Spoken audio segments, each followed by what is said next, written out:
Hey there, everybody. It's Magnum Pi with Teku Golgotha, Vahilo, and Dark Templar, and we are Initiative Zero, and we're happy to have you along with us again for... wow. Happy to have you along again with us for our Dungeons & Dragons game, The Tablets of Fate. Gentlemen, how are we doing? I mean, I'm all right. How are you doing? Wow, about the same, I think. Well, that's good. Yeah. I mean, you sounded better up until the bit of lung spilling out there. Well, the beauty of the fact that this is all being recorded is I can edit all that out. So. Yeah, but don't do that. Yeah, no, don't do that. Yeah, they need to know we're human. I think I'm pretty sure they've figured that out by now with all the mistakes I've made and you've made and we've all made. But yeah, speaking of which, if you like our mistakes, please hit the like button and add some comments down below. Share us out because, hey, yeah, that's the best way that we get noticed by other people is by you guys commenting, hitting like, subscribing, and sharing us out. If you know people that want to learn Advanced Dungeons & Dragons or like Advanced Dungeons & Dragons and would love to just kind of live vicariously through us, well, share us out, and we're happy to provide that level of entertainment, whatever it might be. Yeah. Anything? I guess this is being recorded just as the Blue Jays have won. Yay, sports game. The ALDS. Yeah, there we go. The ALDS. Yep. Cool. Let's not get excited. Yeah, the Yankees gave it a good Although run yesterday. we're pretty excited. I'm pretty excited. I'm pretty excited too. Well, we'll see who survives the next series there. But as far as survival goes, you guys have made it to level 3, which is kind of, for those of you that are just joining us, we're actually running through a slightly modified version of the very first module for the Forgotten Realms that was published for Advanced Dungeons & Dragons, which is known as Under Illifarn. And that goes from level 0 to 3, which means you guys have kind of topped out at the experience level this adventure is targeted toward, which means you've managed to acquire a bunch of stuff beforehand. And I think that just happens to be with how I've rolled the random encounters. So, but here you are, closing in on the end of this module too. And you're at level 3, which means your survivability has dramatically improved, with half of you having 20 or above hit points, which is pretty good. So, yeah, it is now the 12th of Uktar, which is roughly the equivalent of November. It is getting colder, and, it is, the morning temperatures are kind of hovering around 5 Celsius. Daytime highs getting up to around 10 Celsius. For our friends in the States, that's 40 Fahrenheit and 50 Fahrenheit, around there. And, it's pretty damp. It's that kind of climate. So there's cold November rain, if we want to channel the Guns N' Roses here, But that's kind of what it is. The days are getting shorter as you move toward the winter solstice. You've certainly passed the equinox, and days continue to get shorter with the sun rising at about just after 7 a.m. and setting just before 7 p.m. So that's kind of what things are like now. You're in the second day of the second 10-day. Remember, there's 3 10 days for every month. And yeah, it's cool. It's rainy. Just a light rain, so just enough drizzle to make you wish that it wasn't raining, and you're feeling damp and cold, which doesn't help. But yeah, and you are there on militia duty. Surprise. I know you didn't expect that, but you're on militia duty yet again. Now, it's been quite some time since you've been on militia duty. You certainly took one for the team of Daggerford by saving the Duke's sister and bringing back the Baron to justice of the Duke, I suppose. And yeah, it's been a little while, but you still have to put in 3 days a month minimum. And so you are on militia duty today, the 12th of Uktar. tromping around in the rain. All right. What do you have with you? What do you have on you? I'm dressed in my armor. I've got my sword, and I got my bow with the arrows. That's good. Don't forget the arrows. Yep. Anybody else wearing armor? I'd probably not bother with armor and Yeah. just be rocking the sling. All right. Which spells would you have prepared, knowing that you're out on militia duty? Ooh, probably the same that I had before. A single sleep and a single magic missile. All right. Cool. And I am wearing my armor, and I have conjured the Cure Light Wounds spell, the Magic Stone spell, and the Protection of Evil from Evil spell, and then an Aid spell, a Dust Devil spell, and a Hold Person spell. cool. I also have my... Sorry, one sec. I also have my staff. Gosh, why am I saying staff? My club as well. Okay, cool. It's I just find it ironic that your character yet again has a spell that conjures up a stone for you to throw at things. So Well, as I discussed with you in great detail, I need a ranged... After the thing from like our last mission, I don't have any I know, proficiency in ranged weapons. So I need something that can hit from range, right? So Yep. it's the only thing I can make that does that. oh yeah, So no, I it don't makes blame you. sense. It just the irony is not lost. That's all. Oh, You know. okay. Yeah. I thought just- you were making a joke at my expense there. Oh no, I just think I'm that sure it, the audience would be like, "Oh, that Dark Templar with his magic stones." I just think that it's something that every one of your characters needs to have going forward is some sort of ability to conjure up something heavy that you could throw at people. I don't know. Well, I didn't even realize magic stone was an option before I got this cleric guy, so I was like, whatever. So it's completely lucky Cool. that I did, I guess. Cool. Well, I wonder if you can put the stone through a whole building. I don't know. We'll find out. Catan, what are you bringing with you? So I'm going to be wearing my my leather armor, or Jocko's leather armor that I stole from him. Yep. I'm also going to be wearing appropriate clothing under my leather armor. Nobody else mentioned that, but I'm doing that. I'm going to have my helmet on. I'm going to have my short sword. I'm going to have my my +2 dagger, kind of in my belt or in the scabbard or whatever it is there. As I'm there. Okay. Cool. So just a note on clothing. You your clothes. Everybody else is just freeballing it under their armor. Oh, it's Didn't realize we need to tell you that we're wearing my loincloth underneath there. Yeah, I thought that would at least be self-explanatory. We would dress for conditions. Oh no, I'm I not don't even know, wearing armor, Magnum- so by this logic, I'm outside naked. So Magnum was pretty specific that we had to give detail as to all the stuff that we had on or we were carrying, and Okay, Okay, yeah, to a certain degree. I'm Hold on, wearing- before I get a litany of all the things that everybody's wearing, I just want to let you know. I want to let you know I got that. some lint in my pocket and a made a to-do list mistake. in the other one. Okay, I'm like wearing I 2 said, socks. before this happens, armor does give you some protection from the elements as well, right? So you are to some degree protected by wearing leather armor or chain mail or banded mail or whatever it happens to be that you're wearing. To some degree, you are. It doesn't give you huge amounts of protection, but it does give you some. You would still want to wear at least some moderate clothing, although the temperature is getting to the point where you may want to wear some cold weather clothing, or eventually you'll want to wear very cold weather clothing. So those things, if you don't have them, you may want to acquire perhaps before you venture off anywhere. But right now, you're wearing your armor and your moderate clothing if you have it. And and that is it. So I don't know if you are wearing different kind of clothing than moderate, Catan. But dressed appropriately for the conditions. cool. But what kind of clothes do you have? Well, I have moderate and I have cold. You have Just like moderate a tux and underneath cold. there. Yeah.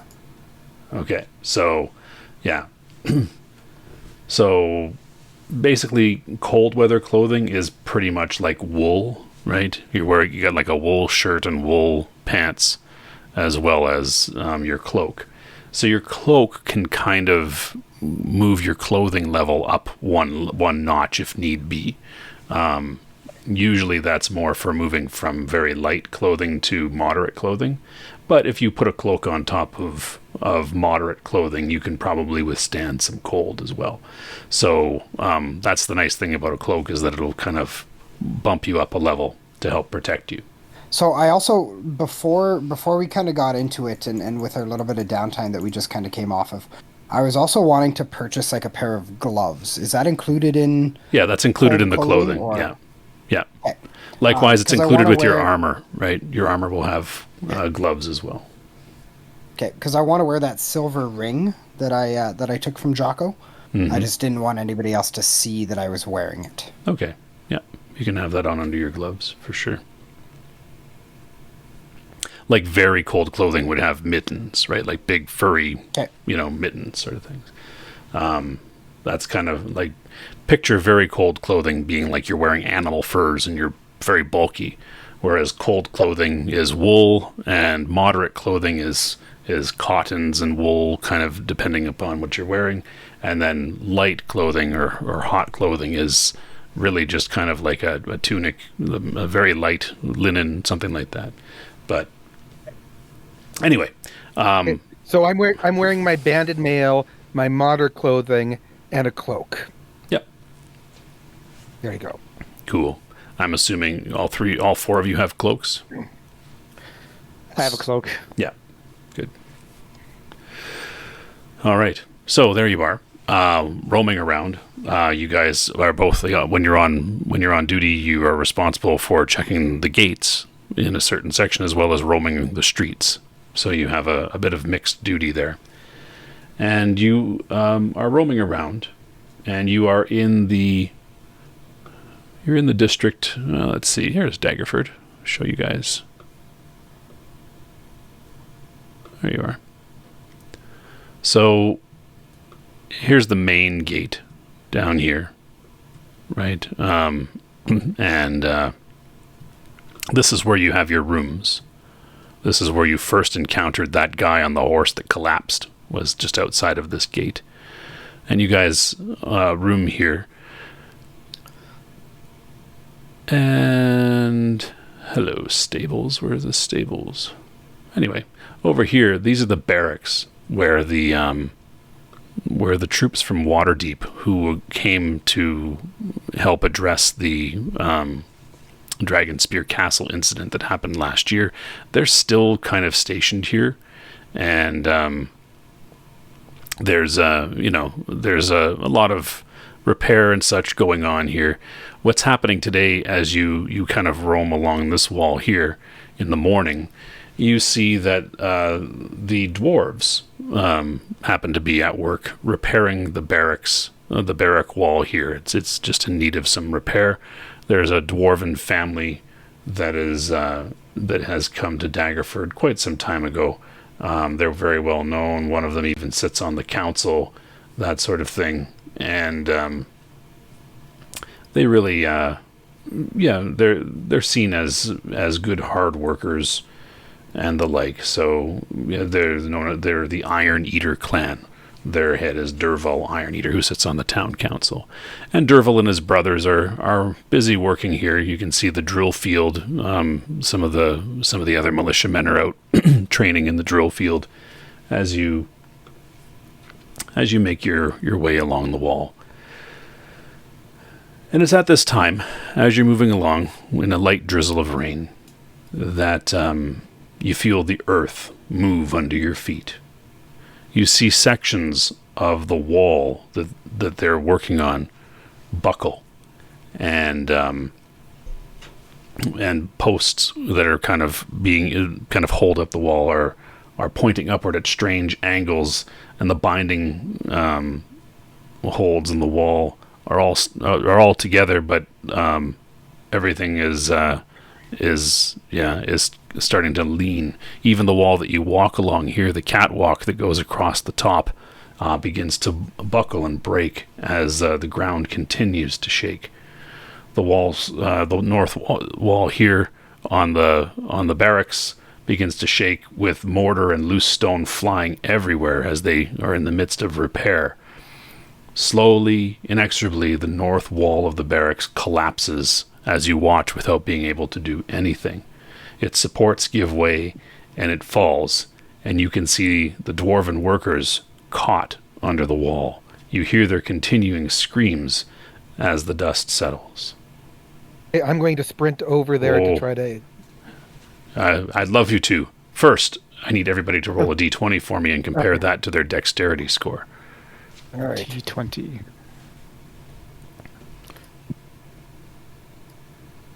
I rolled above. I know. No way I roll an 18. That's a lie. All right. What's your One time dexterity we're there, shooting Vaughn? below, and here's My where we land. dexterity is a 13. So you fall flat on your ass, as does Catan. No kidding. Jen also. And Jarek, what's your dexterity? I want to say 17. Cool. You remain on your feet then. Feel So like I just to- succeeded. Just going to put that here. When we need to roll low, Yes. I know. You guys, I don't know what it is about you guys, but you manage to always roll what you don't need. urge to kill rising. Just rolling a nat 20, and it's like, oh no, I still got a face full of dirt. Fuck you, Catan. Well, if it's any consolation, you landed on your ass. But still, you take no damage, but you are knocked off your feet by the shaking earth. And much of the north wall of the second story of the barracks has completely collapsed on one of the on the Iron Eater dwarves that have been repairing it. So, Jarek, you are on your feet. What would you like to do? Shake my head at everybody else, and then start running to help. Okay, you make your way over there quickly. You'll be the first on the scene. The other three of you can get up and run. You'll just be there after Jarek. So, Jarek, you do get an action first. It seems that Derval is standing there. He luckily was far enough away that he did not get crushed. He's the kind of the patron of the family, but his brother Derwin is under the understone, as are his two sons, and Derval's like, "Help them, please." Sure, let's help them together. And then I will start trying to determine where a buried individual is before starting to dig, or at least shift rocks out of the way. Yeah. What's your strength? Oh, that's not going to be as impressive. That's 14. Okay, that's not bad. Okay, cool. So, the rocks that are under this, the rocks that they are under can be moved by anybody with an 18 strength. None of you have an 18 strength. However, there is a chance that you might be able to get some leverage and move them out. You can combine strength there. But if you fail, the stone will slip and do damage to them. And each of the trap victims has only a certain number of hit points left.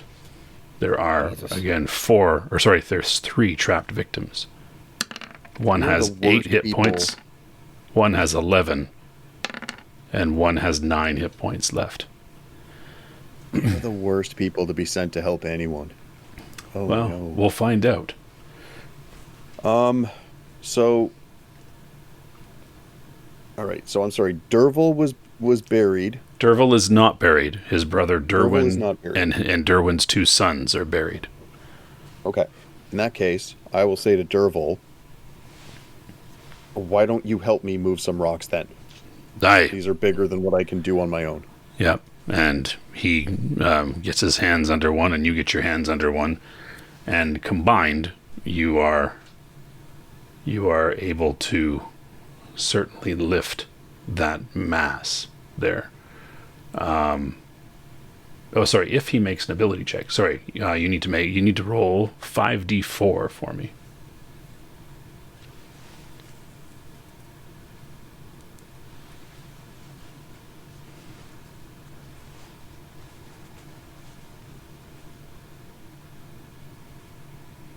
Cool. A 13 is enough to make the check, and so the two of you together are able to move one of the rocks there on that first round there. The rest of you have gotten up and are running, so you get one of the three out, and that will be Dervil's brother. Derwin is now out from under the rock. The rest of you arrive. What would you like to do? There's two more still trapped under the rocks. Let's help me grab a rock and get one of the others to help. Yeah, Okay. Which one would you like? I'll kind of go over and help Jen. Okay, so what's your strengths? Mine's 15. Mine's 14. Okay, so take the 14 divided by 2 is 7, and so we add that to the 15, and that gives us 22, which is above 18. So here's what we do. I need you to roll 5d4, and we're going to subtract 2 from that. Cool. So you definitely, the two of you combining your strength there. And Vaughn, you're working with who? Or are you just trying on your own? Well, I was gonna help, but I feel like I should try on my own then. Okay, what's your strength? 15. All right, give me 5d4. 5d4. All right. Not bad. Not bad. No, and because you for every one that you are below 18, we add a point. So that is 1, 2, 3, which means that you hit 18, which you're good. You are okay. So you're 16, so that's good. You managed to lift the rocks, and each of them are free. And Darwin is there and says, "Oh, thank you for saving them." Right, and the Derwin and his sons are just like thanking you profusely as the rest of the wall collapses just as they get out and crushes down the space where they were in. They quickly head off to the nearby temple of Timora to be checked and treated for injury. As they go, I'm going to say, what do you think just happened? Like, what do you think caused that? To who? Sorry. To the head dwarf. It was seemed like an earthquake to me as they move off to Timora's temple. What do you think, Ranger? Well, it seems like an earthquake. Do they often have earthquakes here? Not often, but it's not that it's never happened in the past. But the earth certainly shook. And you look around and yeah, there's general damage to the town. Some things have collapsed and the like, but you obviously couldn't affect more than what you did here. Later that same day, reports trickle in from upriver, showing that the earthquake originated somewhere in the Laughing Hollow, where you had been before, and you had encountered King Melandrach. Is there anything else you would like to do on this day?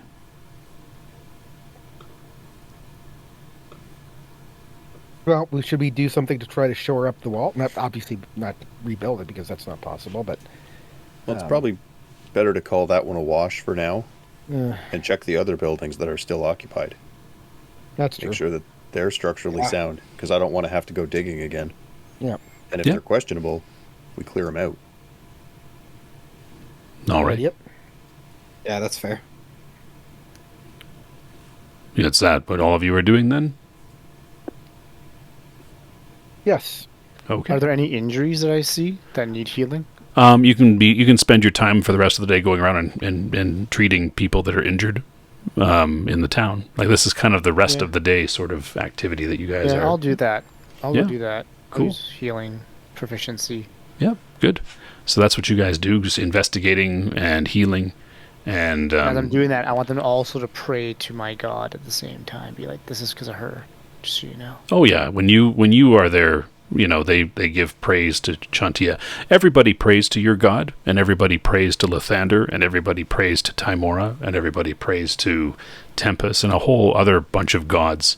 It's a polytheistic society. There's just some people that have that choose a particular god as their patron. So it's less that they're, you do some proselytizing, trying to convince people to choose Chantia as their patron, but most people in this town actually do have Chantia as the patron because she is the goddess of agriculture, and, well, predominantly that's what most people do in this place is agriculture. So yeah, they certainly realize that when you are tending to them, that it's a cleric of Chantia that is doing it. You've got the holy symbol hanging around your neck. You make sure that they know, who to drop coins in whose box in Thanksgiving for such great service. Yeah, and you guys continue to work out the rest of your day of militia duty, basically helping that the next day and the next couple days. The town is out in force under the direction of the dwarves, who really are the ones that built most of the stoneworks of the town. Again, they didn't build everything. There's a lot of woodwork buildings in the town as well, but a lot of repair is being done. People are busying themselves now. In some way, it's good that this didn't come in the middle of harvest, and it came at this time of year. But it's 2 days later, and the reports come in that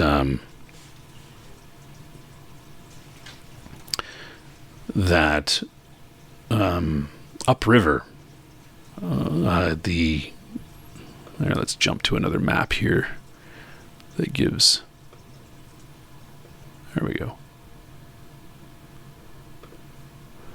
So upriver of Daggerford, here and in the pastures along the way, reports come in that cattle and sheep are dying, and riverside, late harvest riverside crops at this time of year, it might be things like pumpkins and squashes and things like that, that are still growing. Those sorts of crops are actually, they're dying. Something is killing them, both livestock and crops. And that the river, which you notice just outside of the town, and the reports that come from upstream, is that the river has changed color to a bileless green. The town council immediately orders the town to cease using river water and only consume the water that's been stored in the cisterns and in the town wells. It sounds like something should be examined upriver. Mm-hmm. Yes, indeed. Would you like to go talk with anybody, or? I would like to go talk with somebody. The Okay. Duke and I mean, if his sister's there, that'd be kind of awesome too. But she doesn't have to be there. I'm just saying. Okay, cool. Anybody going with Jen? I can go along. I will go along with Jen after healing these people. I guess I'll go as well if we're all going. Okay. You don't have to. Stick around, dude. Yeah, you can do whatever you want. You don't have to do this. Well, I was thinking we just leave and go upriver and see what's going on anyways. Do we need the Duke's permission to do that? No, you don't. Okay, I'll go with you there. How's that? You made a good point. You and I, let's go hang out. Yeah, I'm going to go get my horse ready. Okay, Same. cool. And Jen and Jarek, you guys head to the Duke's castle, or his hold, essentially. You guys make your way there, and at the gate, the guard is like, "Hello, what's your business?" We'd like to speak to the Duke about the water and a proposal that maybe we could help to, mitigate it. Well, the Duke and the council are in session trying to address that very issue. Were you invited to speak? No, we weren't, but we thought that if it's possible, we could maybe check out upstream to see what the cause is Well, you're free men. You're able to move about as you will. But I hadn't noticed. All right, Yeah. well, we'll go that way then. okay, they say. We just assumed that collaborative work and coordination might be in everyone's best interest. Well, they're currently meeting, so I don't have the authority to admit you. Yeah, no, it's fine. It's not on you. It's yeah. But please, Yeah, we'll just- please refrain from drinking the river water. Oh, we won't drink we know not to drink the green water. You're not my supervisor. You're not going to drink the water. Don't drink the water. Nope. You're not the boss of me. And with that, I guess we're heading out. Okay, cool. You yeah, you see that the stables. You see Vaughn and Catan prepping their horses in the stables. They're ready to go, pretty much. Katana, you're bringing your mule, or are you just riding out on horseback? I think I'm just going out on horseback, but I'm going to move some of the stuff that would be in the saddlebags for the mule, like my grappling hook and my water skin and all that kind of stuff. I'm going to move that obviously to my horse. Okay, just be mindful that your horse has small saddlebags and your mule has large. So Can I put the capacities for those mule should be saddlebags on it? no. Can I put the mule saddlebags onto the horse? No, yeah, because those saddlebags are made for a pack saddle. You have a riding saddle, so your saddlebags kind of are just to the back of the saddle because there needs to be room on the sides for your legs, right? So whereas But I mean, and like I chat with these other guys, like how long do we think we're going to be gone here? I don't know. I mean, we're going to go upstream to see if we can see the cause of it, but I don't know. Might be gone Do for you a few think we're- days. Okay. Well, yeah, then I'll bring my bedroll and my crowbar and my grappling hook and things. Same. Rope. Yep. okay, cool. You guys have enough rations for days of travel? Oh, what do I have for I rations? believe so. Because we've been given rations to this point. Yeah. I have 7. Also, I could forage. You could, yeah. I have and 7. hunt. Guys, I found this sweet green river we can drink out of. Slap them on the head. No, bad. No, I'm just assuming that foraging requires a roll, and that's what you're going to come back to us with. You know what? Fucking fair point. Fair point. Yeah. I might bring the mule, if only to carry my ever-precious book of spells, because I don't know how long we're going to be out there for. Okay. Okay, well, if you're bringing your mule, then I'll bring my mule. Do you have stuff to carry on your mule? I'm only bringing it because my book weighs 8 billion pounds. Well, yeah, but by the time I do, like, my bedroll and the rope and a crowbar and all that kind of stuff, like, you never know what we're going to come up with, so I guess we'll just bring things. Okay. Right? And if it's at least like a two day kind of travel by horseback, you know, that's Well, 2 days gets you Hey, I'm all the way to thinking- the Laughing Hollow. Yeah. So, I'm thinking, should we be bringing extra water for our horses?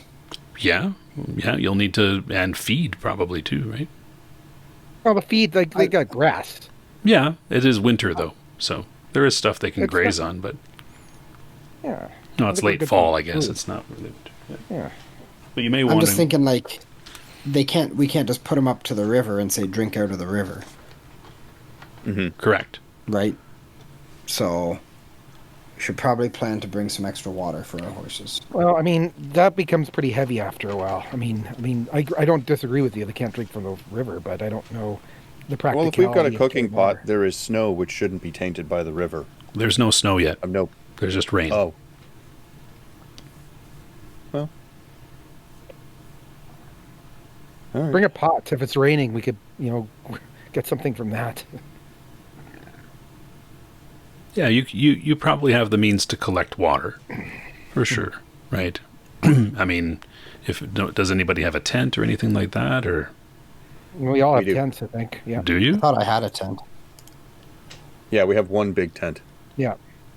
Yeah, that's right. We have a tent, not all of us. Yeah. Sorry. Well, you know what? If we're not in any sort of a rush, I could throw the cart on the back of the mule, and I could just ride on the cart, which gives us all kind of surface area for both stuff and activities. This is true. You can just take your cart. Yeah. Yep. So I might just leave the horse. So are you wanting to check in with any of the small communities along the Dellenbeer River? Yeah, probably a good idea. Yeah, as we pass them. Okay. If you're not dead yet, don't drink that. How far Yeah. are we going again? Well, if you're looking at the map here, where the edge of the map, where you see the, Mount Illifarn and stuff like that, that's the entrance to the Laughing Hollow, which is where you went before and when you were looking for the Duke's sister and such. Right. So that's about a day to get. A day probably puts you, I'd say probably about here. So, if you stopped in Warden or Mud Creek, you might be able to find, somebody's barn to sleep in or something like that. Or you can, just camp out in the open. But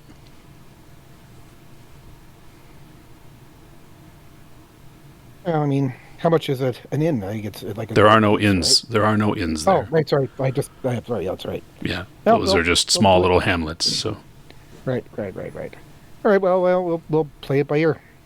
okay. So you make your way following the low lands then that are on the north shore of the river, and the river, it looks it looks ill. The river, it's the best description is a bileless green. It is not the and it has a bit of a smell to it as well. And you guys make your way along that day, and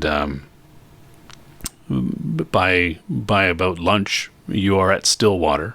Again, there's no road that goes along the river. You can see the road. There's the trailway and the like, but that's not the path that you follow. Most of the movement from Daggerford to Stillwater and Mud Creek and Warden happens along the river itself on rafts and things like that. But there is a path, a trail along the riverbank that people will follow on horse and such. And you do make your way to Stillwater, and it's a hamlet. It's just a bunch of family farmsteads that are there. And you notice that as you get closer, the crops, whatever happens to be left, the late season crops are all kind of blackened and rotting. There's dead livestock that are there as well, and wild animals as well that you notice that have come. They have nowhere else to drink. There's the smell of, at this point, the farmers have basically burned the bodies of the dead animals that they find. So there's piles of charnel, right, where they've just been throwing them on, and they're burning them as best they can. And do you want to talk to anyone in Stillwater? Break for lunch? Yeah. Okay. We'll break for lunch, but also talk to them. I can try to get some ideas of, when this happened. When did it start? All that kind of stuff. Okay. And so you stop at one of the farmhouses there. They say, please water your horses here. Thankfully, it's been raining, so we've been able to collect a lot off the barn and off the house. So we have drinking water, but water your horses, please, and have a small cup of broth as well. Right, they're very hospitable to you, and it started essentially the day following the earthquake. They describe the description that they give of the earthquake is much stronger than you felt in Daggerford. It seems to basically, as per the reports that you received, that it intensifies as you get closer to Mount Illifarn and the Laughing Hollow. And they say, a day after the earth quaked, is when the river slowly started to turn green, and it's become darker green as the days have gone by. Have you ever seen this? I mean, I don't know how long you've lived here, but have you encountered this sort of phenomenon before? And they're like, our family's been here for generations, never before, right, grandfather? And there's an old man, no, I've never seen this happen before. They've never seen anything like it before, where the river, and the Delambir the name Delambir is Elven for the shining river. So it is known for its crystal clarity and its beauty. And this is almost the exact opposite of it. Would there be some sort of an ability to try and puzzle out what this would be that I would have access to? I mean, I have a decent intellect score, but I don't know that will get me very far. Anybody have detect magic or anything like that, or any other sort of non-weapon proficiencies that might be applicable? I do not. If not, we can tan and treat some leather for you. Well, that's always a useful skill. That's about all I got. Cool. All right. So yeah, you can rely on your intellect. So give me a D20 roll.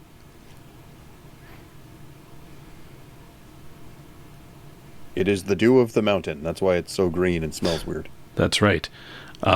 You do have to. That's basically by inspection doesn't give you much. So you would have to. Come into contact with it. You don't necessarily have to ingest it, but you might dip your fingers in it and rub it to see if it feels like water still, and the like. But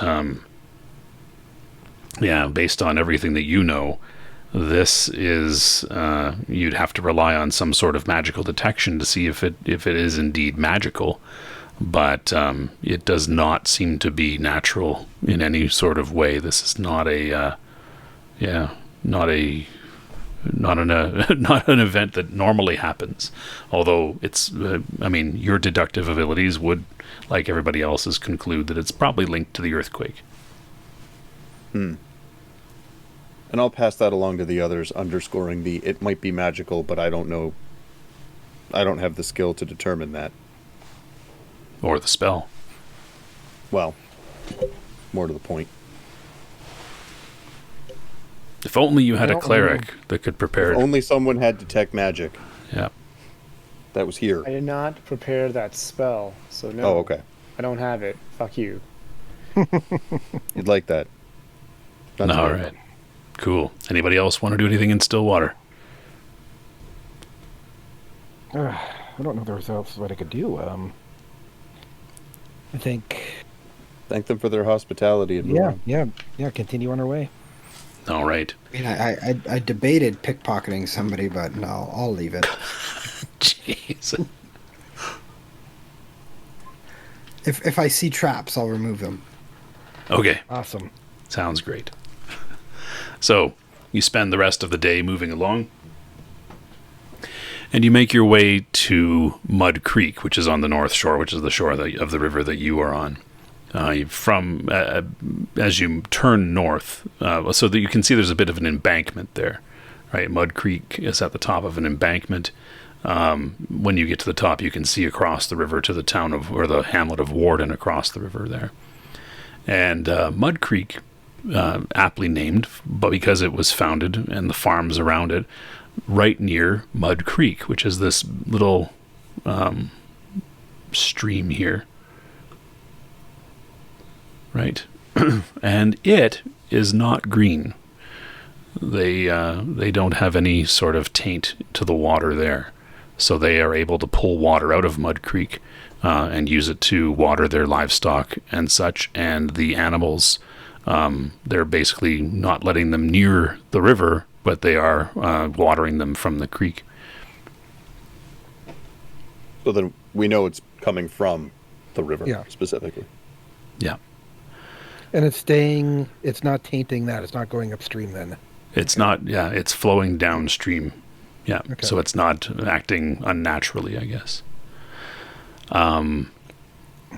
Yeah. Again, Mud Creek. Mud Creek is smaller yet than Stillwater. It's still a hamlet. Again, maybe 2 families of 20 members each make up the hamlet of Mud Creek. What would you like to do in Mud Creek? You're running out of light, so you may want to put in. Yeah, we could ask if they're tell them what we're doing. Ask if they've got a barn that we could set up in, and then be on our way the next day to see if we could find where the taint is coming from. Yeah, and you certainly do find them to be, again, just as hospitable. They let you stay in the barn to be dry and the like. They're like, well, obviously you can't light a fire in the barn, but feel free to use some of the straw to bed down. It should keep you fairly warm. We have some extra blankets if you want them. Excellent, thank you. Okay, cool. And you spend a night there. And let's see. All right. Cool. Are you guys setting up any sort of watches or anything like that? Yeah, probably for the best. Okay. Who's Probably taking? not a bad idea. Who's taking which watch? When? I'll take first. Okay. I'll take third. Okay.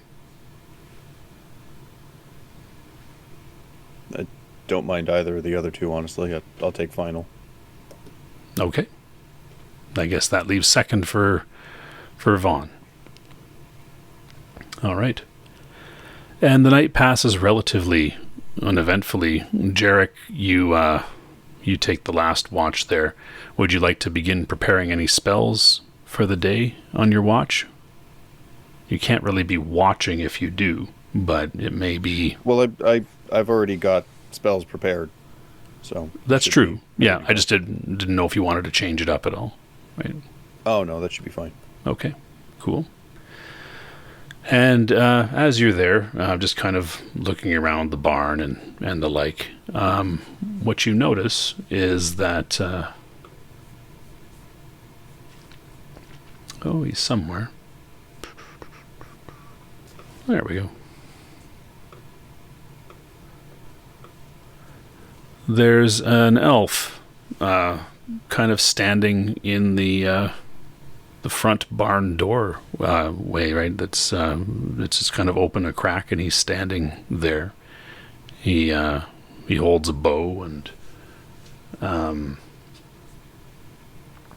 is dressed in leather armor. And Interesting. Yeah, he peers in at you, and he has a long bow that he's kind of leaning on almost. He has a short sword in his sheath, and so he's not standing there aggressively or skulking around in the dark. no, he just seems to be standing in the doorway there, peering in, and this is just before dawn. And he looks in and calls into you, "Hello there." And it's in an accented common, similar to the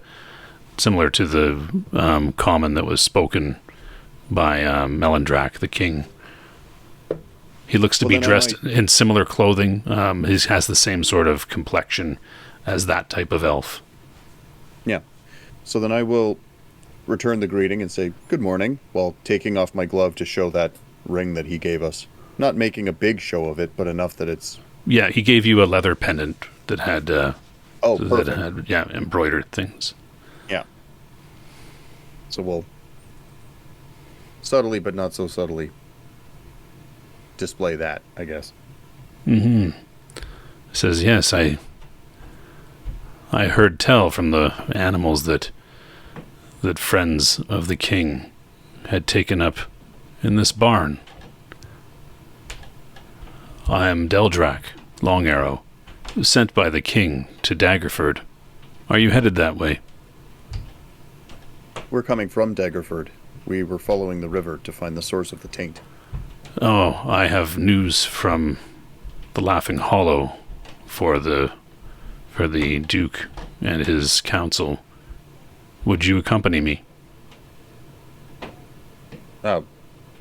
We can.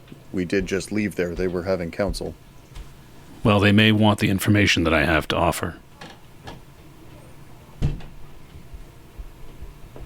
I'll turn and look at the sleeping travelers I'm with, and Yeah. say, I think that's something we could manage. Good. Good. I have food if you would like to share. If you wake them, we can be on our way more quickly. And I'll ask him, are you traveling alone? Yes. Do you have a mount? No. I have no need of a mount. I'm faster on my feet.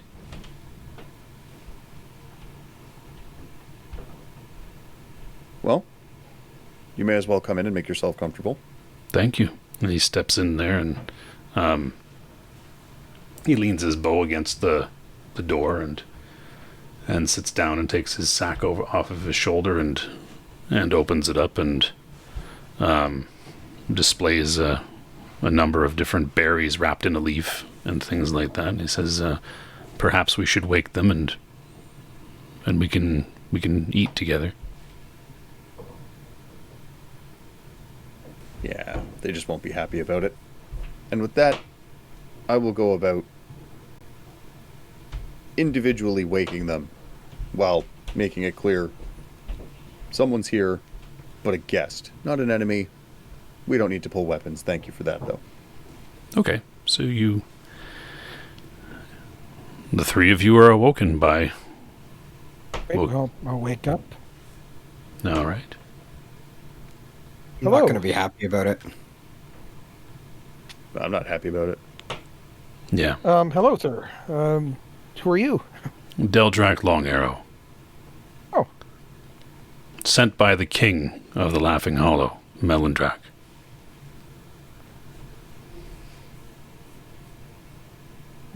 Okay. And What were you sent by the king to do? To tell us?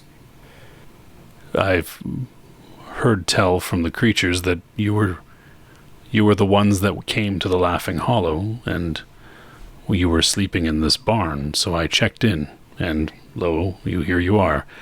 I have a message to give to Daggerford, and would wonder if you would want to accompany me. No, we just came from Daggerford. We were trying to look for the taint of where it began, but... Well, the information that I have may be worthwhile, and Daggerford should know. Well, I guess, yeah, sure. I think we could accompany you. Good. Here. And he offers you your choice of berries from inside of his leaf. Ooh, I'll take the red ones. Not too many. He says one will fill you. Oh, I'll have a red one. Yep. And he offers them around. Yep. DT, does Vaughn want to prepare any different spells today? No, Okay. the same spells I had before. All right. Cool. Okay. When he comes to me, I want to ask him why we need to wait to get this message from the Laughing Hollow. Why can he not just tell us if it's something that may impact what we do next? Well, I could tell you, he says, but I was instructed to deliver the message to the Duke. Mm-hmm. Which makes sense. Is it going to change what our plan would be here? I don't know what your plan is. We're going to continue upstream to find out what is wrong with the river. Is it directly related to that? Yes, very much so, but you may want whatever the Duke has to offer you once he knows. Mm-hmm. So I could tell you if you like, and you could carry on and do as you will. That makes no difference to me. But I need to deliver the message to Daggerford. I'm inclined to agree that's probably best to accompany you to Daggerford. So we just spent a day on horseback to get here, and we're going to spend a day on horseback to go back, figure out what the message is, and then we'll probably still have to spend another day on horseback to come up here, and then continue on to the Laughing Hollow. But you're Well- missing a step in the middle where we end up with access to the Duke's counsel and his results as well. And resources, potentially. Because we did try to speak to him and were turned away. This does create a rather unavoidable inroad for us. What's the message for the Duke? The state of the Laughing Hollow. It's not good. Is it not good because of the river? Yes, and the earthquake. Do you know how far upstream this river is tainted? All the way into the Laughing Hollow. I fear that, come the spring, it could become much worse. So there's something in the Laughing Hollow that's getting into the river. Yes, right out of the side of Mount Illifarn.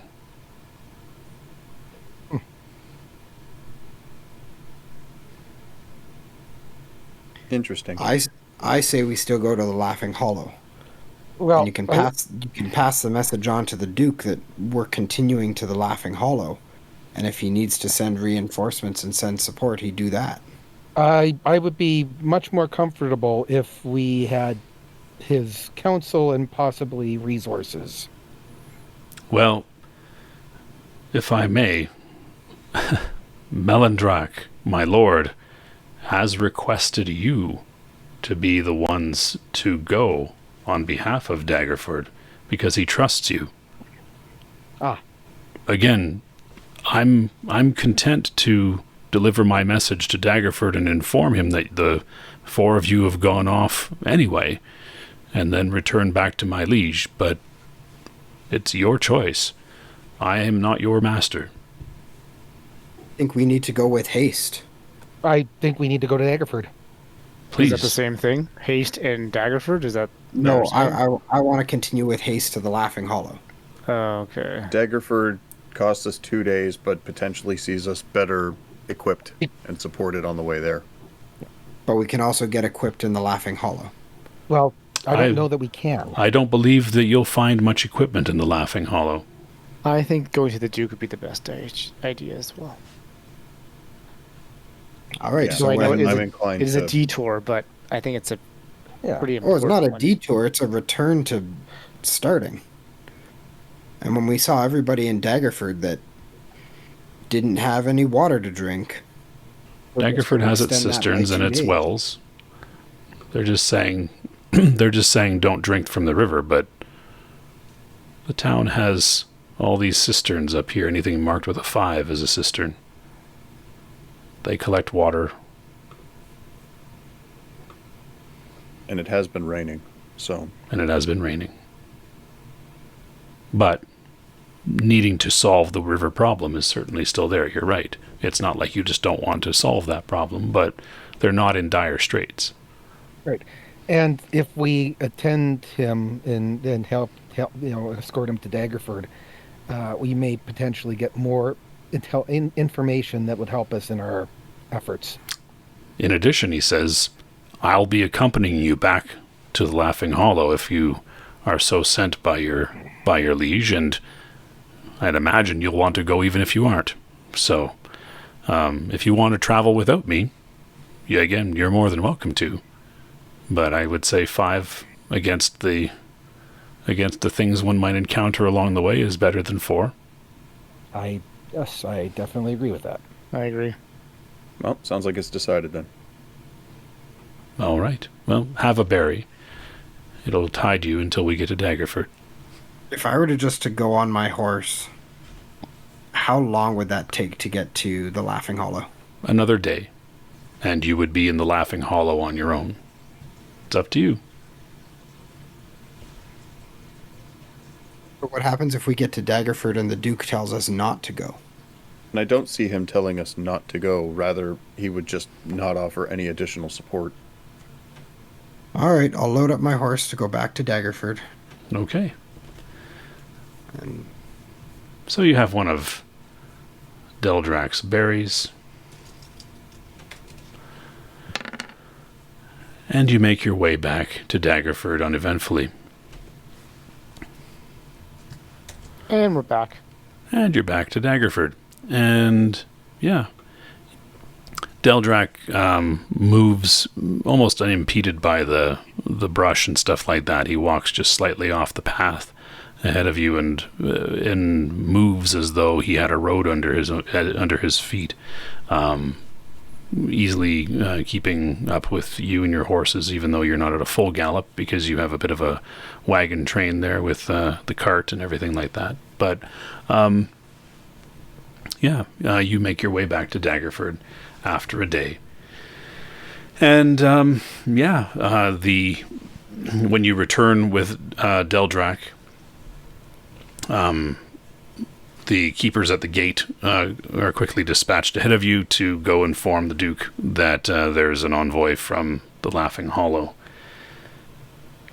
Yes, soon you, as well as Deldrach, are in the Duke's courtroom, and he sits there with his advisors, which include Kelson Darktreader and Sir Llewellyn.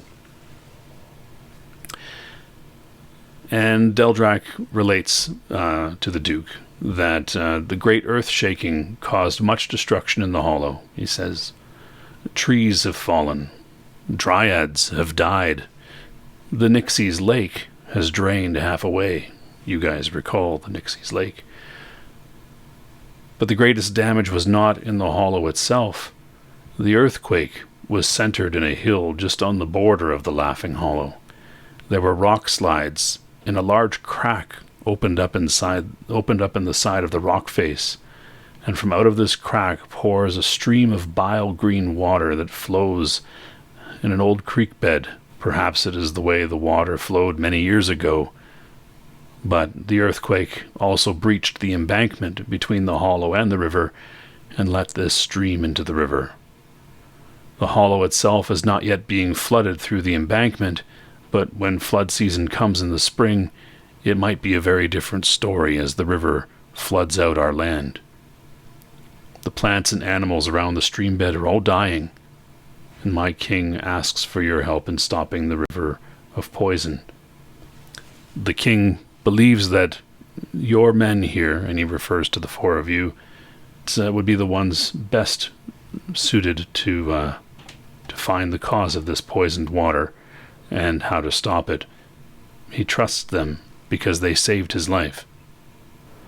The Duke and his council ask, is this true? Did you save the life of King Melandrach? Yeah, we did. So did your sister, actually. She helped with that. And she's not here, but the Duke takes it into consideration there. And the Duke and the council discuss a little bit, and they agree that the expedition should be made. I assume you also inform him that you were already on your way when you encountered Deldrach, and he commends you for taking that upon yourselves. He says that. But please note that you will be acting as envoys on behalf of Daggerford. We'll supply you with what food and gear you might need for the trek and possibly the stay. In addition, he looks over to Gwydion, kind of gives him a nod, and out of a pouch he pulls a stone glowing with a very bright light, and he says, "Here, take this. It's been enchanted with the Dwemer of continual light.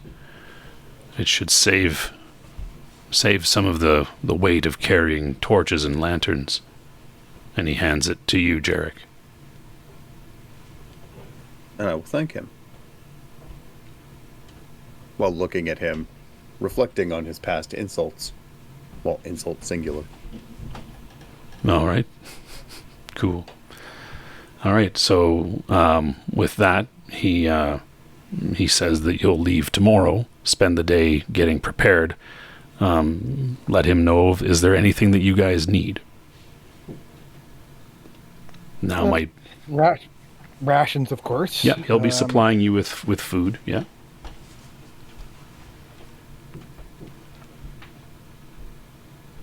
How about some additional men? Be useful. Well, again, only you are the ones that the king trusts. Yeah, but sometimes you need canyon fodder. Canyon. I mean, I wouldn't say that directly to the king, but Or the cannon fodder. Yeah. Well, he's not supplying you with any of his militia to go with you. Because, again, the king is not... the king has requested the 4 of you, right? So he's not about to just send additional men. The peace between the elves and the humans is, typically the elves have nothing to do with the humans whatsoever of the Laughing Holle. They typically have nothing to do. So it wasn't until your incursion there and then your subsequent saving of the king that has kind of resulted in this new relationship. But he doesn't want to push his luck. But as far as equipment goes, he's happy to help supply you. What do you suggest? Well, the weather's getting colder. Oh, yes, I should get cold weather gear. Yeah, sure. Cold weather clothing, yeah, for sure. That makes sense. So each of you can have a set of cold weather clothes. All right. Anything else you guys need? You guys have paper for making maps or anything like that? Oh, Well, I've got good idea. the map making kit. That's right. That's everything but the paper.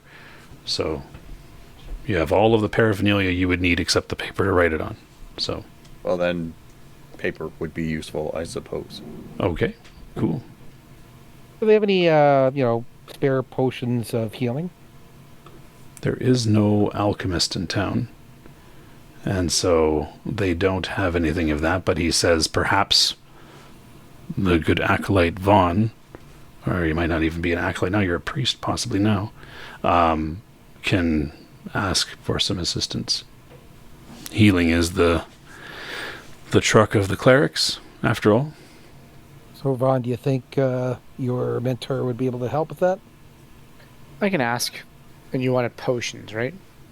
Yeah, I mean, ideally, like a potion of healing, maybe, Sure. at least one, maybe one each would be awesome, but that takes some work, I would imagine. Okay, I will go and ask. All right, so you head to the Temple of Shantia, and there you find Mother Miravina, as well as the other clerics of the temple working away in the temple, and she says, "Oh, good priest Vaughn, how are you?" I'm okay. I'm doing the Shantia's works wherever I can. That's good. That's good. The earth is hurting right now. And, Agreed. We suffered an earthquake, and it seems as though the river is tainted. Yes. Thankfully, the temple here did not suffer much damage. We've managed to repair what little damage was done very quickly. So, and thankfully that the Duke has had great foresight with the cisterns and the wells, so that we don't have to draw from the river. But I worry that the crops that will be planted in the spring might suffer. Yes. Yeah. Having a famine would be a very terrible thing. Yes, Chantia forbid it. Yes. So my companions and I are going to be heading up to oh my goodness, the Hollow.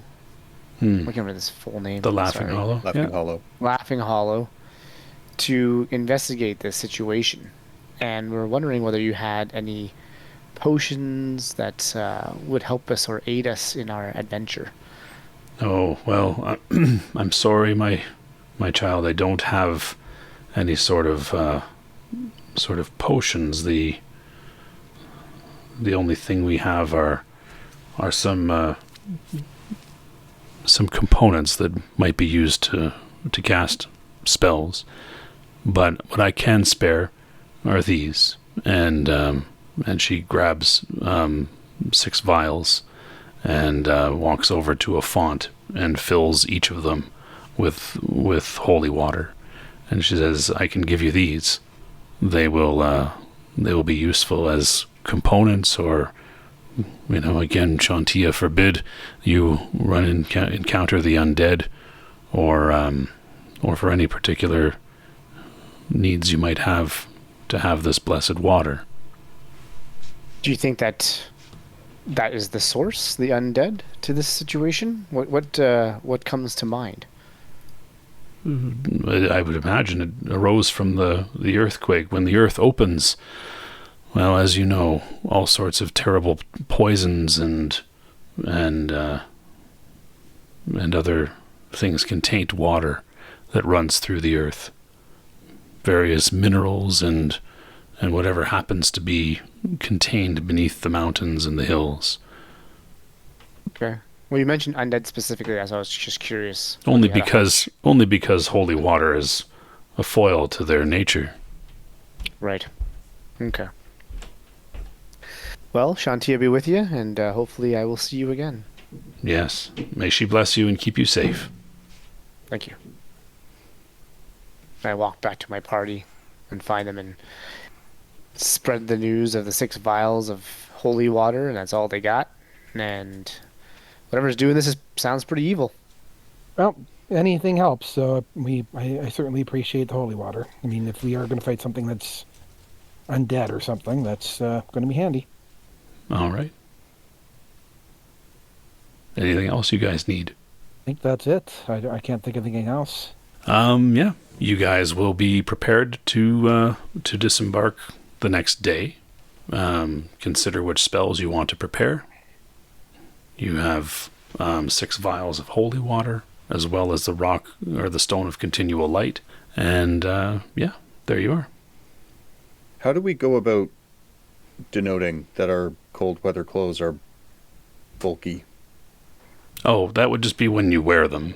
So you would record the actual weight. So the way clothes work is that the clothes that you wear don't count against your encumbrance.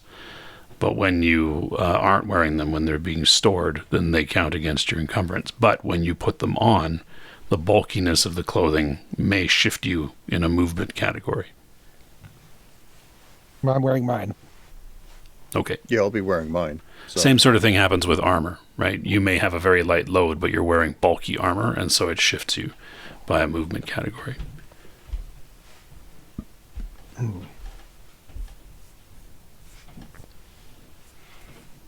All right, cool. So the next day comes. It is the 15th of Oktar, and you leave in the morning to a moderate rain. The air is chill. Melandrach greets you at the tavern as you move to the stables to take your beasts of burden with you. Are you bringing your guard dog with you there, Jarek? Yeah, why not? All right. And so you make your way. You make your way to the Laughing Hollow.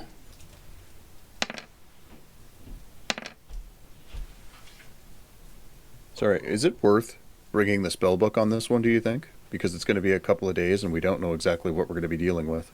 It could be. You need to make that choice. I have the cart and the chest and the... Yeah, okay, let's do that. Okay, cool. All right. So, at the end of the first day, do you want to camp by staying in the barn again, or do you want to camp outside of that hamlet? If they're willing to put us up, that would be kind of helpful. Yeah, I would agree. All right. I think we'd have less chance of being attacked in the middle of the night or anything. Yeah, by like wolves or some shit. Okay, cool. Sounds good. So you are there, and your animals are all tied off and the like. And yeah, there you are. So Who's on watch when? I'll go third again. I'll go first again. I'll go second. Sure. All right. Will our compatriot want to take a spot? He'll stay on watch all night. He doesn't sleep. Oh. So. Oh. Yeah, elves don't sleep. They will trance for about 4 hours, but he'll do that. He'll do that while, you guys are kind of breaking camp in the morning, sort of thing. So he won't take the last watch, but he'll be on watch all night otherwise. And so there you are, Vaughn. You and Deldrak are sitting there exchanging stories or talking to each other as the night wears on. And yeah, you,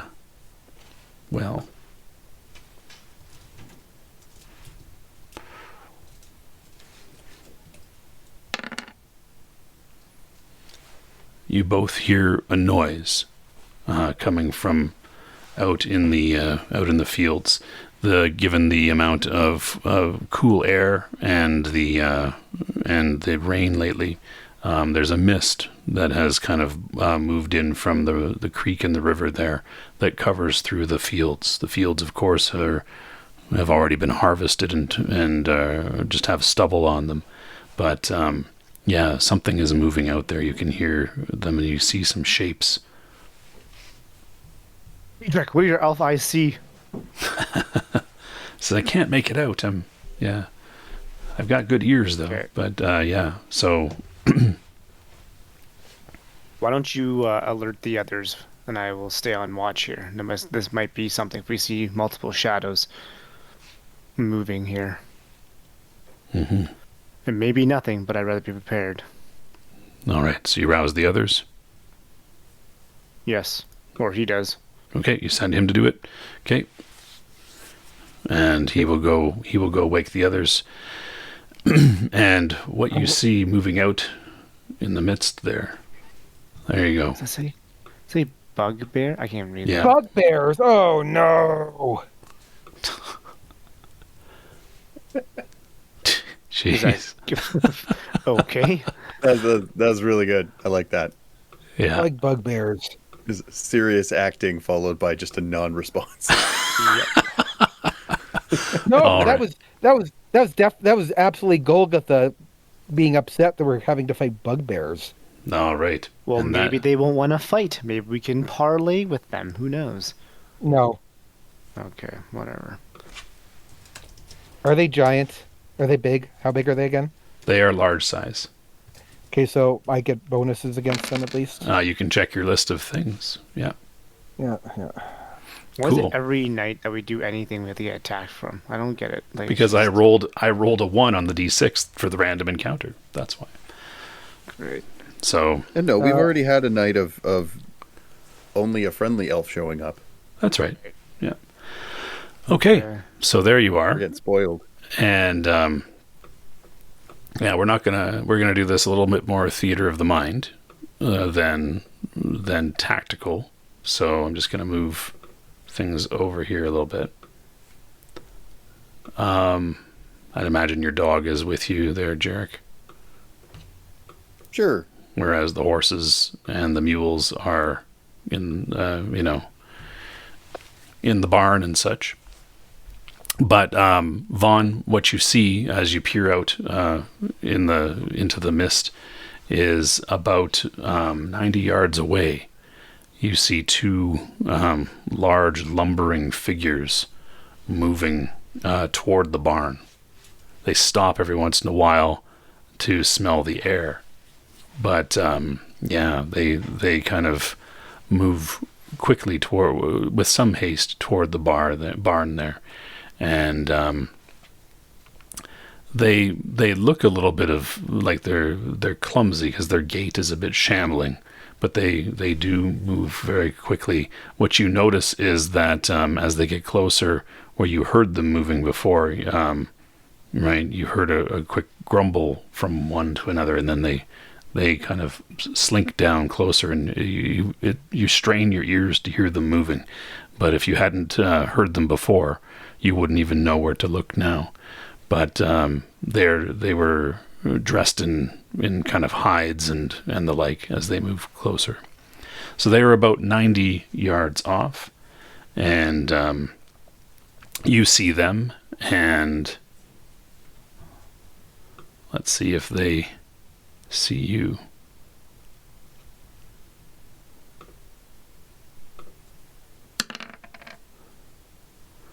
They are not surprised by you either, so they are aware of you in the barn.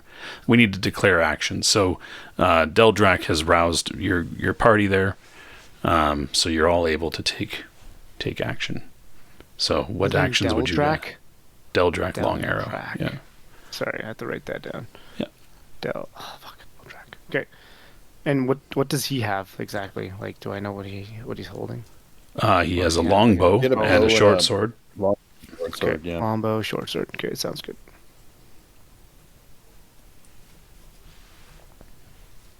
Okay, well, I'm getting up and pulling out my sword. Pull out my gun.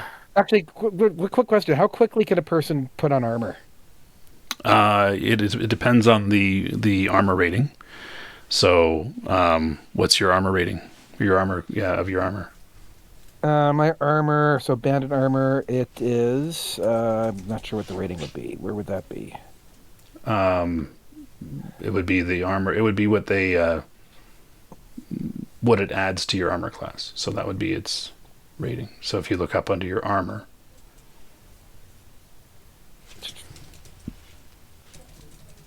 Okay, so 4. Okay. So, question here before I begin. Yeah. Is a bugbear, like, what category does it fall under? Is it like a brownie or a diet? A goblinoid. A goblinoid? Okay. Yeah. Just want to make sure I can attack this thing. Goblinoid. Okay, sounds good. Cool. Sounds good. Cool. We subtract the armor class from 9 to determine how long it takes to put it on. So, leather armor would take 1 round. You're in banded mail? Yeah, banded mail. Okay, so it would take 5 rounds then. Oh, 5 rounds. That's even Right. longer. Plate armor takes actually longer. You have to add an additional round. So, so yeah, that's how long it would take. Well, I'm throwing on my helmet at least. Okay, toss your helmet on. Do you have a shield? I do not. Okay. Or I used to have a shield. Do I still have that shield? There you go. Large Yeah, I got my shield. shield still. Yeah, so I'm going to use my shield too. Good. Cool. All right, you got a And shield? pull out my sword. Yeah, sounds good. You got a sword. Yeah, what are you guys planning on doing? Melandrach is going to shoot arrows out at them. Assuming that there's another door to this barn. Yep, there's one on either end. Yep. So I'm going to run out the other door and try and kind of come around the side of the barn. I'm going to take my short sword and my +2 dagger. Okay, sounds good. What's your speed? My speed is 12. Okay, cool. So in combat, we say that you can move your speed times 10, right? So that's in usually in feet, but this is kind of outdoors-ish, so we say it's in yards per turn. So yeah, you should be able to make your way around outside the back, coming up to the front corner of the barn on this turn. That should get you there. Okay.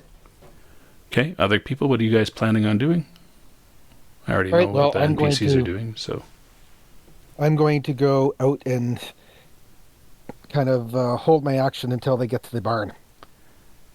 Or never mind. I'm going to get halfway between the barn and where they're at. Okay, you're going to close. Okay. Yeah. Okay, cool. Jarek, Vaughn? I'd probably keep my dog at my side, and arguably this is a good time for the sleep spell, actually. Okay, cool. What's the range on the sleep spell? 3 + 1 per level, so 6. Okay, so that's 60 yards. So that's they're 90 currently. Oh. Well, in that case, I've got a sling if they're out of range. Okay, what's the range of your sling? 5, 10, 20. Okay, so 20. That's in so 50 yards, 100 yards. So they would be beyond 50 yards. So they would be at medium range. So you'd be at -2 to strike. Yeah, that's fine. Okay, cool. Vaughn, what are your plans? I'm going to cast Protection from Evil on myself here. Okay, sounds good. So that's a 4-segment cast. Cool. All right. You guys have a little bit of cover because of the barn doors not being open completely, but they are open enough that you can shoot out them. So I'm going to give you a little bit of cover from that, and yeah.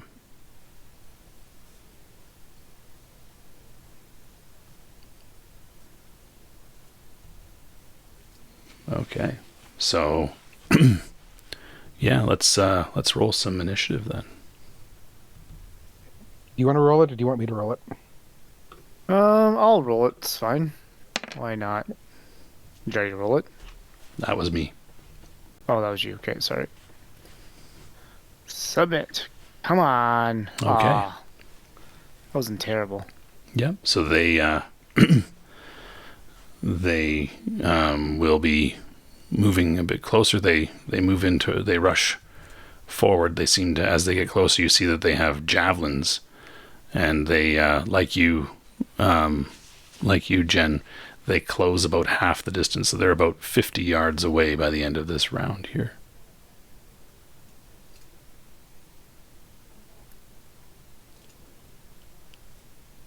Cool. What do you guys want to do? Yeah. So, but first, before that happens, Okay. it goes with our ranged attackers. So Deldrak and Jarek.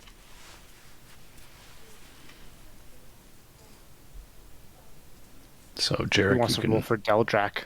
I'll take care of Deldrak. Yeah. Okay. All right. Unfortunately, your sling stone does not hit, and Yeah, I rolled all my 20s on abilities checks, obviously. yeah. And Deldrak will fire an arrow as well. He'll aim for the Come on. leader. 19. So that's against an armor class of 5. And so no, that will not do.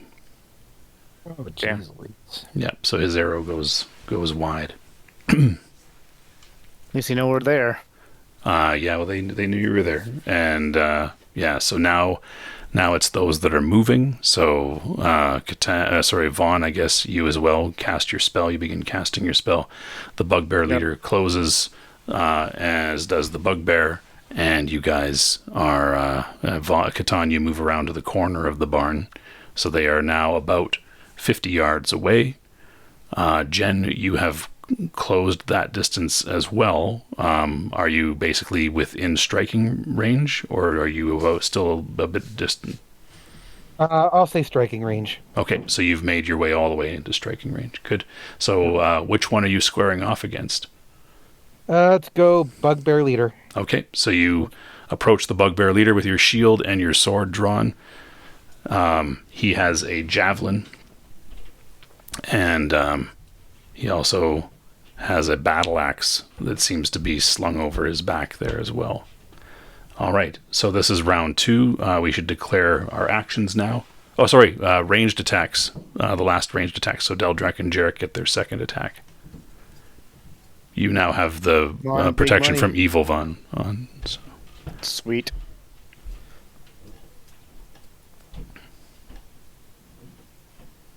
So Jarek, feel free.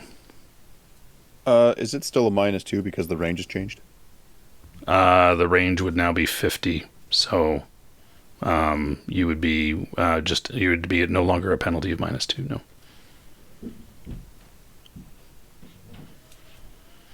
And unfortunately, that only hits an armor class of 10. So again, you do not hit.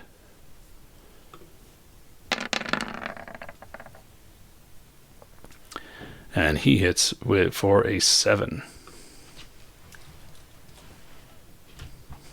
But His attack is 24. Damn. Yeah. 7 on a large. That's huge. Yep. so just rewind this. So an armor class hit on an armor class 10 does hit them. That's right. Because they have an armor class lower than 10. Oh, that makes sense. Yeah. Yep. I know. It's that decreasing armor class, right? Yeah, I'm still trying to figure that out. It's still kind of tricky. Yeah, I understand. There's a reason why they went away from it. But, yeah, so there we are. Yeah, the bugbear in front of you there, Jen, gets hit by... Actually... Yep, good. Gets hit by Deldrak. The arrow shoots past you and hits your opponent. And so now we can declare our actions for this round. All right, I'm going to attack the bugbear leader. All right. You will get 2 attacks this first round with your sword. Okay. Also, because he's considered to be a giant, I have, according to this, I get when fighting a human type creature of the giant class listed hereafter, Rangers add 1 hit point for each level of experience they've attained. So To the damage roll. Since I'm a level 3, I will have 3 damage extra to what I'll be doing. That's correct. Cool. All right. Deldrak will change targets to the bugbear. That way he's not shooting into a melee. Does magic missile, because it auto hits, kind of ignore the melee? Oh yeah, it just hits your target. Friendly Yeah, fire? for sure. Fun. Yeah, I'm going to do that then. Okay, you're casting magic missile. Cool. Like, I kind of wanted to go around the barn and then wait for them to be at the door. Okay, that doesn't look like they're coming to the Okay, door right. because Jen ran out and met them. Okay, is there more kind of like woods and darkness around? There are other things around. It's a farm, so the barn is close to the field, which is what they're coming in from. The field is pretty wide open, but there are a few things that you can, you can try to navigate here. But again, it's mostly moving silently at this point. You don't really have a light source to draw any attention to yourself. But when you hide in shadows, you can't move. So it's either moving silently and trying. Their attention is on the combatants, right? So if you're not fighting them directly, then they're not necessarily watching you. So you could try to use move silently to sneak around to them.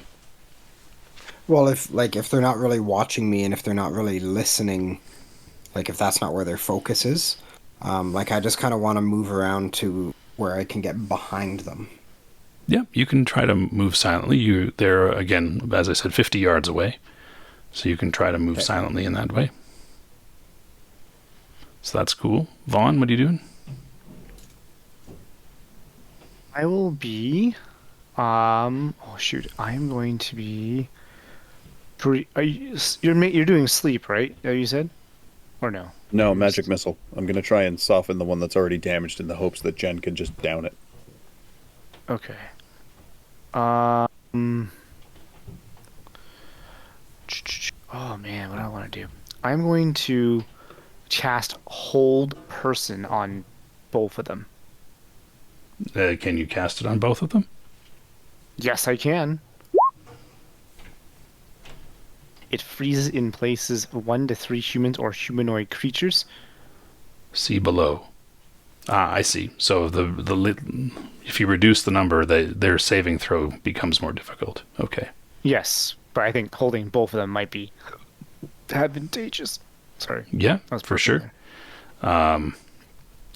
Each makes their saving throw at -1 on their die. So they aren't goblins. They are goblinoid, but they are bugbears. So it doesn't work against them. But you would know that. So, really?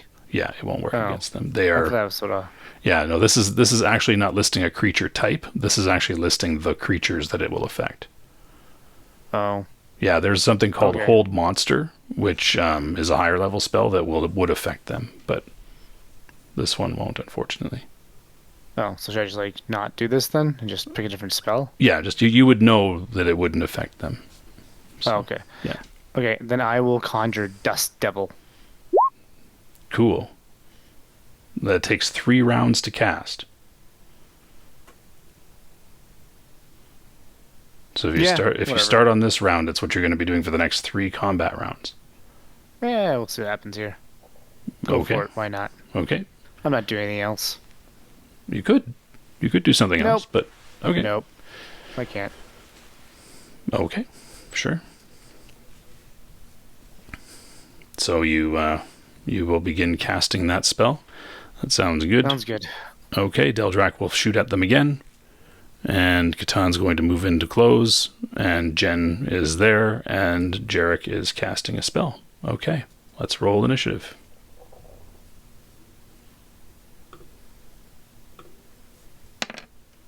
Get in there. Get in there. Submit. Oh, come on. All right. So,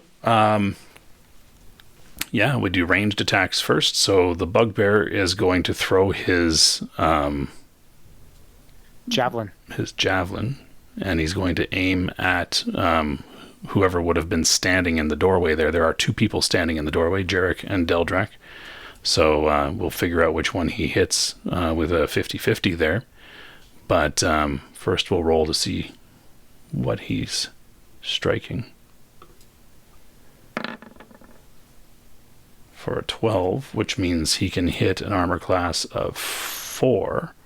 And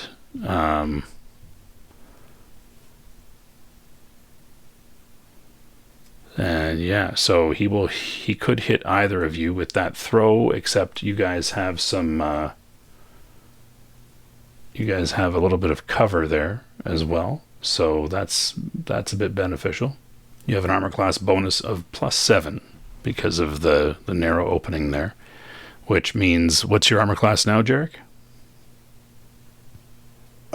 Currently 8. 8, so an additional 7 brings you down to 1. And armor class of Deldrak, he's at -2, so he will not get hit, and you will also not get hit. So it hits the barn door, is what it does. So, I'm sorry, I lied. I'm at 7, not 8, but... okay, well, that's even better. Yeah. So, yeah, Yeah. there you go. So it hits the barn door instead of you. So there's a javelin stuck in the barn door. And the bugbear drops his javelin, pulls his axe, and comes down on Jen. Do I get to cast spells? No, you get to do that on your initiative. So, Oh, right. They went first. Sorry. Yeah. Never mind.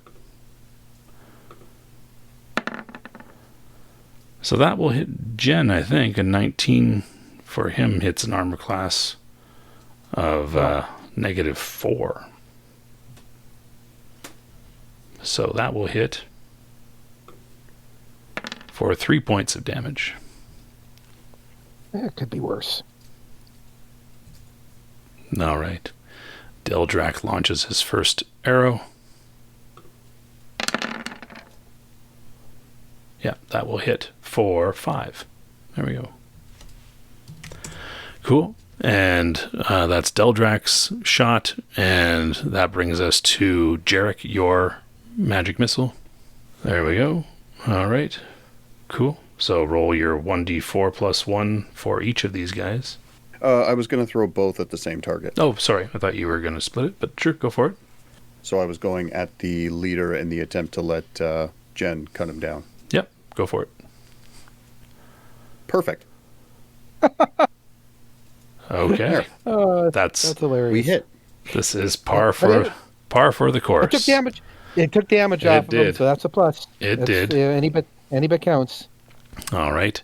Vaughn, you begin casting your spell. And Jen, you make your... Catan, you begin to close the distance. What's your percentage on move silently there? Here, I got it. 27. I'm supposed to roll, though, because you're not supposed to know the outcome. Yeah. Okay. So...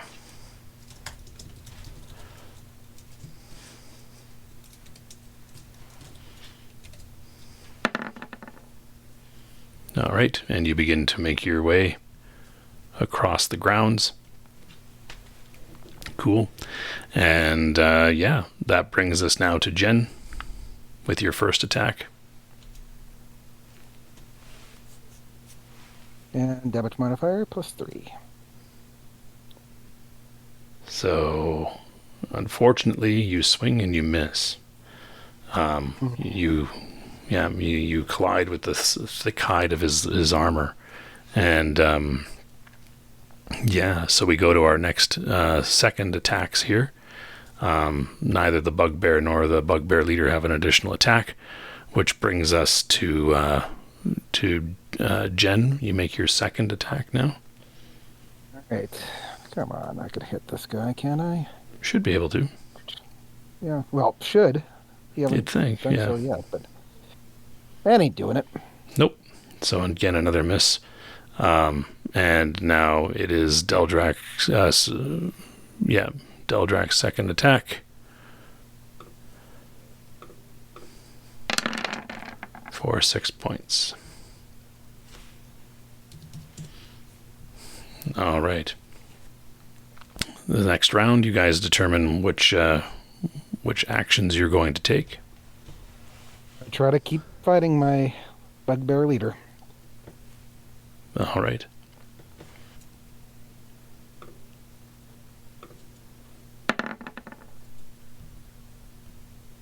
Sorry, what are you doing? Jen, what are you doing? I'm again continuing to fight the bugbear leader. Attack leader. Okay. Catan.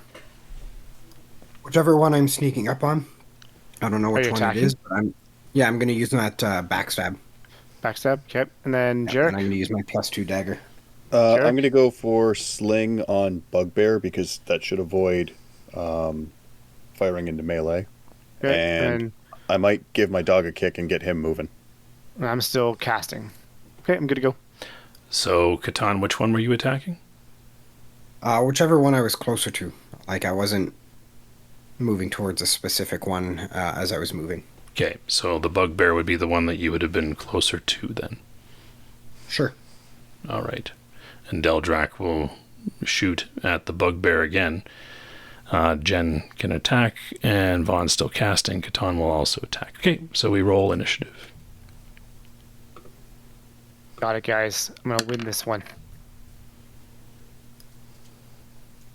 Oh, it's a 2. I got this.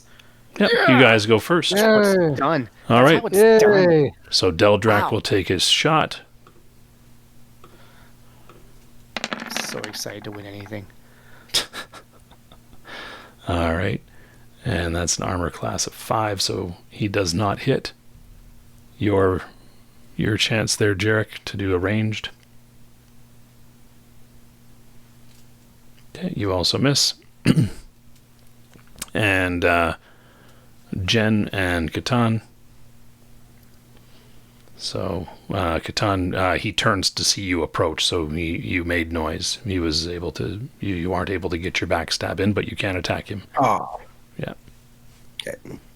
Melee +2 dagger. Good job. 16 will hit him. And for 4 points of damage, which drops him. Well done. And bugbear down. Jen, your attack. Nice. I saved the day. I don't even know why I bother. I can't fucking hit a thing. Nope. Apparently not. All right, and bugbear's attack. Bugbear leader, rather, his attack. He will bring down his axe on you again. Just give me the damage. Yeah, there you go. For 2.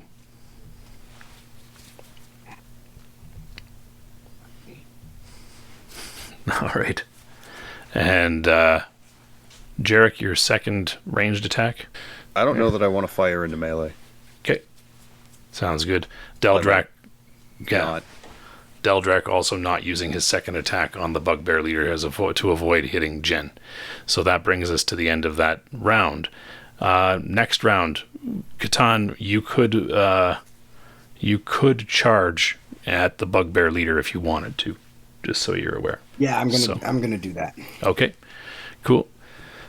Vaughn, last round of casting.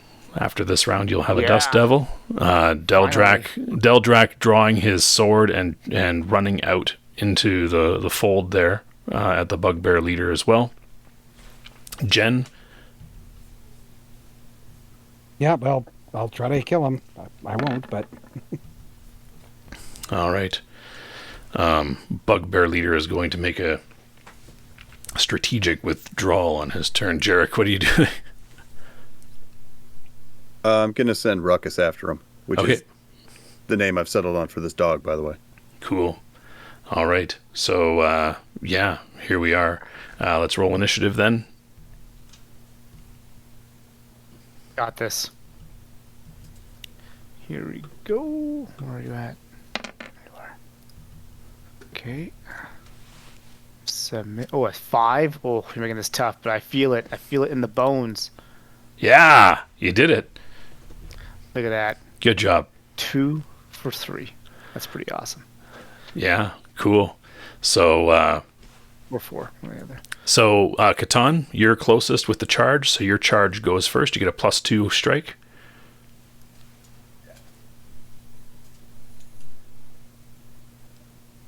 And unfortunately, it doesn't hit. Deldrak will charge with his short sword. Also does not hit. I assume that you basically had your dog charge. Yeah. Okay, so give him a roll with a +2 strike. My dog Alright. is more effective than I am. And everybody else apparently, for 6 points of damage. Your dog leaps at him and just tears into him. All right. Jen, your attack. Good God. What attack. What attack. Just What attack? swinging at air the whole time. Just like since swinging. this game started, when have I hit anything? In I this don't game? know. I Honestly. don't understand it. Imagine Yeah. you get his Bullshit. bug bunny. His The Bugs bugbear- Bunny with the sword that just becomes into like a spaghetti noodle. That's right, yeah. The bugbear turns tail and runs, which means actually that Deldrak, Catan, Jen, and Jarek's dog all get an additional attack on him. So with a +4 to strike, actually.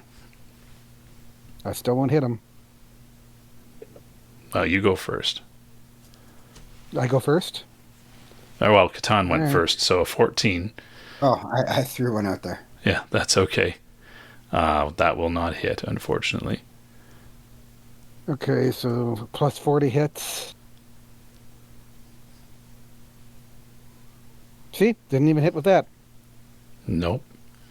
All right. I can really feel the disdain in your voice. I know. I'm really pissed. I'm really tired of this. It's just a pain in the ass. I know. Running But into I'm combat just saying. naked. At least we're not dead, right? It's a win. Really, if Sure. you think about it. All right. The bugbear. Okay, never mind then.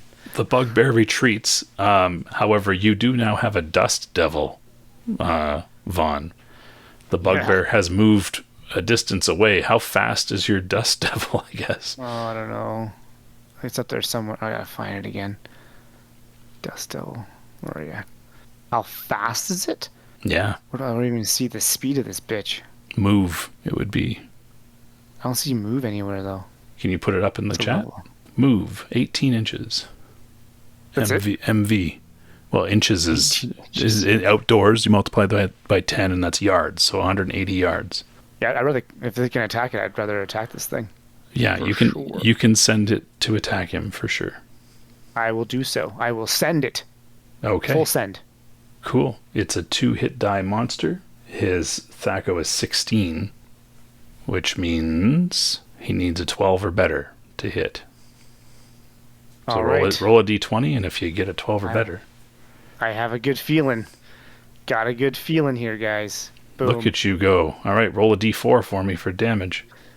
Okay. Good feelings. Come on.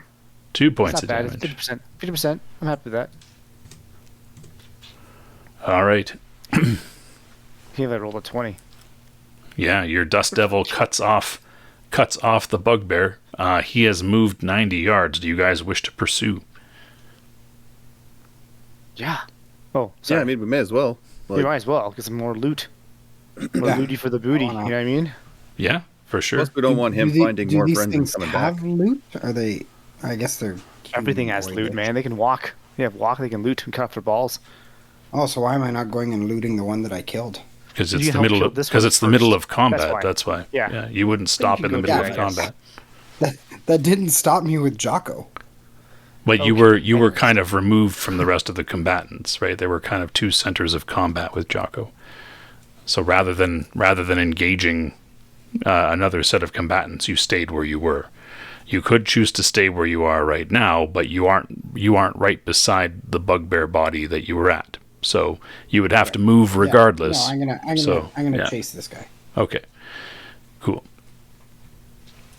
All right. So you can't charge, so everybody can move to engage, but he is basically now engaging the Dust Devil. So it will take a round to have everybody engage there. What is your, Jarek, what's the range on your sling? 5, 10, 20, but again, I'd rather not be firing into situations where we have friends in range. Currently, the only thing that you would be firing into is a Dust Devil that was summoned by Yeah, Vaughn. sure. In that case, So let's pepper this field with some Yeah, more. he'll be long range, so you're at -5, but there's I don't think that's going to change anything. there's still a chance. Meaning So, you're gonna just miss what you're saying. And I'm going to roll a negative value somehow, I'm pretty sure. okay, cool. It's gonna be a 16. And everybody else closes. So let's roll initiative here. Boom. I'm ready to go. Ready to go. Nope. I ran out, guys. Sorry. I'm out of fuel.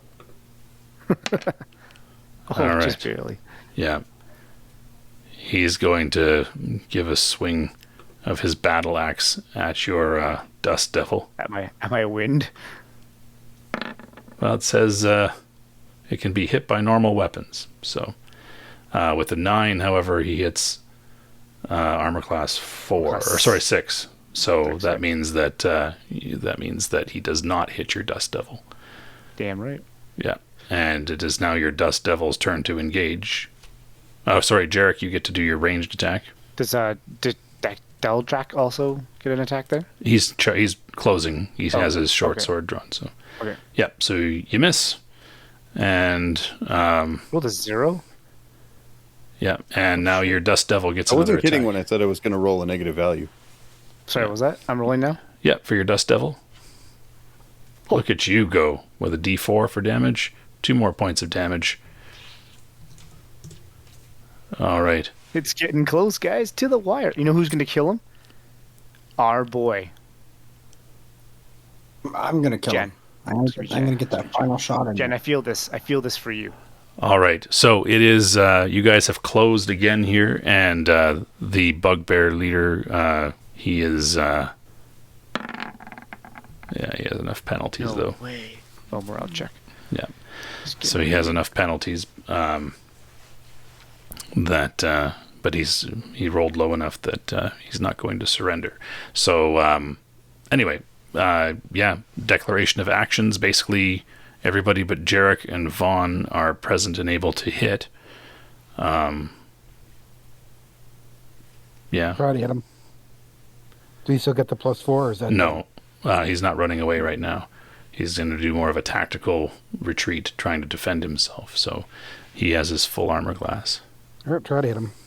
Sorry, did my dog get a chance to go at him on that last round? I think. I No, might have he missed- just he just closed. That's all. Okay. You got this, Jen. Okay, so everybody's attacking. Well, except for me, I'm kind of by my Dust Devil, but not engaging. Oh, Jarek needed to give a second ranged attack from the last round. Ah, Let's see this if field he. needs more lead. Nope. Okay, Nope. cool. So initiative then. We keep going, guys, or what? Yeah, keep going. I think I can beat a 3. I think I can beat a 3. You did it. I beat a fucking 3. Yeah. All right. So Jen, you get 2 attacks this round. So you go first. I think I may have hit it. Yeah, you totally did for 6 points of Who damage. called that? Who And- called that? And you I drop called him. that. Yes, son. All right. Awesome. Good job. You dropped these two, and none of you took any damage, except for Jen. I took damage. You took some. How much you take? Like 2 damage? 3 damage? 5 damage? took- Very math here, 5. sorry. 5 damage. 5 damage, yeah. That's fine. I can do some healing on you. Yeah, Deldrak's right there, and he will lay hands on you and cast a heal on you as well. Oh, sweet. I haven't even used anything. Nope. Bam. Love it. Love it for you. There you go. Wow. Get 8 back. It's like you didn't even take damage. Look at that. So, Jen, how do you feel about this game now?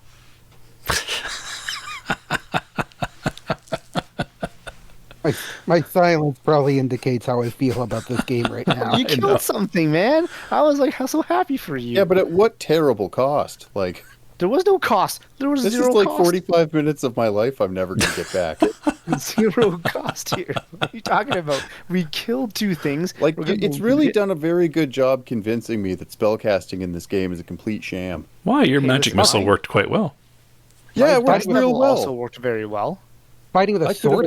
could have killed a Okay. house cat with that magic missile. While these guys are high-fiving Jen, I want to go and pillage just the regular bugbear and see what he had on him. Okay, you slink off in the mist of the bugbear. You find 250 gold pieces on him. Those of you standing around the bugbear leader find 250 gold pieces on him. Plus, he Sweet. seems to have sort of crystal lenses. Oh, I could use that. Do we know what it is? I have to No. does anyone detect that shit? Well, I don't have a spell ready for that. We can check it on next time if you want. We just hold it for now. Yeah. But well done. Well done. I'm going to tell the rest of my friends that this bugbear had 50 gold pieces. Just Cool. because you're a thief doesn't mean you have to lie. You know that, right? Well, no, I mean, he could. We're right there. So, Is it right there, or am I far enough away in the dark? Well, you moved over to the other bugbear. People standing, for example, like Vaughn and Jarek standing at the barn would see you Yeah. move away from the other Oh, people, okay. right? Yeah. Yeah. Okay, I figured they'd... oh, yeah, no, like I... just you keep stealing. Like, Yeah. Can we just call him out on his bullshit and then not believe him afterwards? Is that okay with that? Can we just do That's that? kind of the direction this is going in already. Like, seriously. Okay, but he did. In his defense, he moved to the bugbear and he said he's going to tell everybody that he found 50. Yep. I know. So there's nothing that you saw that would indicate that he's again. being dishonest, right? So Okay. Just gonna put my extra notes. Never trust Catan. all right, This is what I was talking about last time. cool. Yep. All right. And that is where we will call it for this session. Thank you, everybody, for tuning in. If you like what you saw, hit like. Please put comments down below. And, share us out with your friends. My name's Magnum Pi. I'm here with Teku, Golgotha, Vahilo, and Dark Templar, and we are Initiative Zero.